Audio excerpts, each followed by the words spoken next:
الحمدللہ رب العالمین والصلاة والسلام علی سید المرسلین اما بعد۔ کیا ایک گھر کے ہر فرد کی طرف سے قربانی کرنا اسراف کے زمرے میں آئے گا؟ تو گزارش یہ ہے کہ ایسی بات نہیں ہے۔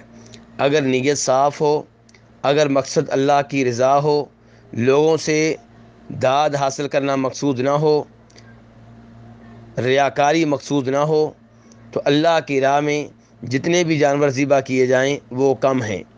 آپ نبی علیہ الصلوۃ والسلام کی طرف دیکھ لیں کہ آپ نے حج کے موقع پہ تقریباً 100 اونٹ ذبح کیے تھے، تو کیا اسے اسراف کا نام دیا جائے گا؟ بالکل نہیں۔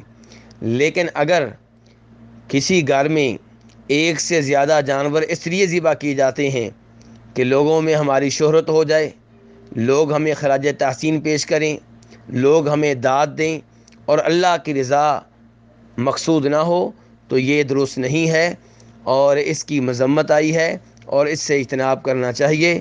واللہ تعالی اعلم۔